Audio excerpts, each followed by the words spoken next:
लखनऊ। राजधानी लखनऊ स्थित king George medical university एक बार फिर गंभीर आरोपों के चलते सुर्खियों में है।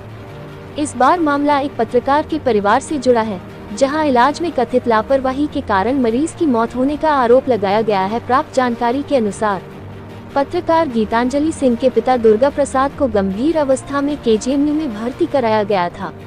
परिजनों का आरोप है कि मरीज को लगातार 3 दिनों तक अत्यधिक ब्लीडिंग होती रही, लेकिन ड्यूटी पर तैनात डॉक्टरों द्वारा समय रहते प्रभावी उपचार नहीं किया गया। परिजनों के मुताबिक उन्होंने कई बार डॉक्टरों और अस्पताल प्रशासन को मरीज की बिगड़ती हालत से अवगत कराया, इसके बावजूद कोई ठोस कदम नहीं उठाया गया।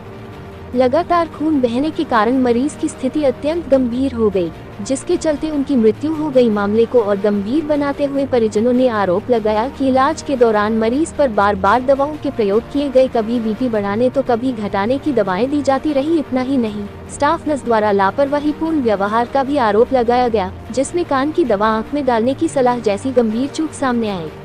परिजनों का कहना है कि यदि समय पर उचित इलाज, निगरानी और संवेदनशीलता दिखाई जाती तो इस दुखद घटना को टाला जा सकता था। उन्होंने पूरे प्रकरण को घोर लापरवाही बताते हुए उच्च स्तरीय और निष्पक्ष जांच की मांग की है। ये घटना एक बार फिर सरकारी अस्पतालों की कार्यप्रणाली, जवाबदेही और मरीजों की सुरक्षा व्यवस्था पर गंभीर सवाल खड़े करती है।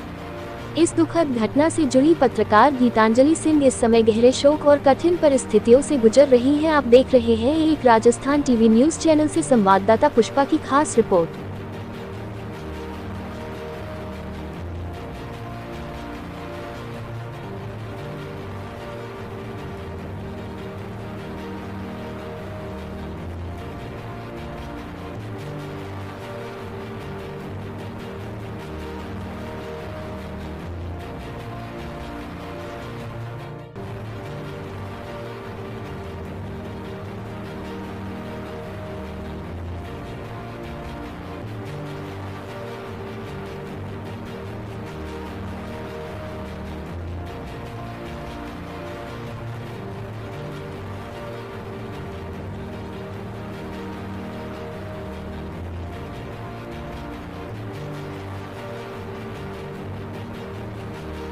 मुझे जब बेड मिला 27 तारीख को रात में 12:30 बजे, लगातार 2 दिन तक का इनके सांस की दिक्कत जो थी वो ठीक की गई। लेकिन उनकी सबसे बड़ी समस्या ये, उन्होंने दूसरी समस्या को लागू कर दिया, चालू कर दिया।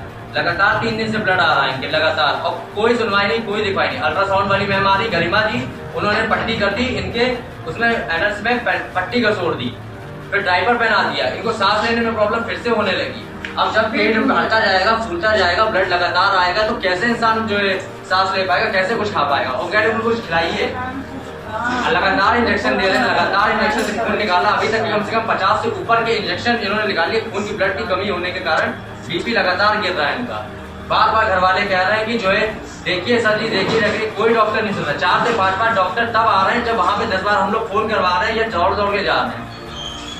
अल्ट्रासाउंड के लिए वहाँ पे स्थिति ट्रामा में ये है कि किसी भी व्यक्ति को टोकन लेने में लाइन लगनी पड़ती है। 2 से 3 घंटे 50 से 60 लोगों की लाइन लगाई जाती है। उसके बाद जब टोकन मिलता है, वहाँ के लोग वीआईपी रजिस्टर में वीआईपी एंट्री लेते हैं। सबसे पहले 5 से 6 घंटे का दिखा रहा था कि 5 से 6 घंटे वेट कीजिए। अगर किसी गंभीर समस्या है, 5 से 6 घंटे में अगर मान लीजिए 1 से 2 घंटे में उसकी मौत हो जाती है, इसका जिम्मेदार कौन है? अगर नहीं है वहाँ पे स्टाफ, नहीं है वहाँ पे डॉक्टर, तो इतने पेशेंट्स क्यों लिए जाते हैं, भर्ती क्यों किए जाते हैं? उनको कहीं और रेफर कराइए। बलरामपुर हो गया, पीजीआई हो गया, सिविल हो गया, हर जगह पे ऐसी कहीं ना कहीं घटना हो रही है। इस बात का समाधान हम चाहते हैं कि सरकार हमारी बात सुने और आगे से आगे हमारी बात पहुंचाई जाए। हमारी इस लापरवाही का भी सरकार संज्ञान लेकर के उसका ध्यान दें। क्या आप लोगों ने पुलिस कंप्लेन भी की है? पुलिस कंप्लेन हम लोगों ने अभी नहीं की है। हमारी बॉडी और खराब हो जाती है, इसलिए हम नहीं चाहते कि हमारी बॉडी का कोई भी, देखिए इतना सब कुछ उन्होंने कर दिया, चीरफाड़ हम अपने उनका नहीं करवाना चाहते। हम नहीं चाहते हैं कि इनका कुछ चीरफाड़ हो, इनको कोई प्रॉब्लम हो, उनको दिक्कत हो। इतनी तो हो ही गया है। वो अच्छा खासा हम लोगों से बात कर रहे थे, कह रहे थे हमारी समस्या ठीक है, मेरे पेट में दर्द हो रहा है, लेकिन कोई सुनवाई नहीं की जा रही थी। किसी प्रकार से एक बार सुनवाई की जाए। डॉक्टर आ रहे हैं, कह रहे नहीं ठीक हो जाएगा। टीचर आ रही है, कान की दवा आंख में डालने को कह रही है। वो तो इतना पढ़ा लिखा ना हो तो आंख में डालते हैं। रिपोर्ट देने जा रहे हैं, 6 रिपोर्ट है, एक रिपोर्ट चढ़ाई नहीं जा रही है जांच के तौर पे। कह रहे गलती हो गई, सॉरी। आंख कान के लिए सॉरी, पेशेंट के लिए सॉरी। सॉरी बोलने से क्या हमारा पेशेंट वापस आ जाएगा? 50 से 60 हजार लगाना था, लग गया, उससे भी ज्यादा जो भी पैसा लगा, और भी मरीज आ रहे हैं। 35 साल की परसों एक महिला मरी, उनके 2 बच्चे थे, वो दोनों अनाथ हो गए। ठीक है, उनको जब तक ट्रीटमेंट कराया गया तब तक वो जब तक पैसा था, उन्होंने हाथ खड़े कर लिए भैया मेरे पास पैसे खत्म, तो उन्होंने साइन करवा के पेशेंट खत्म कर दिए।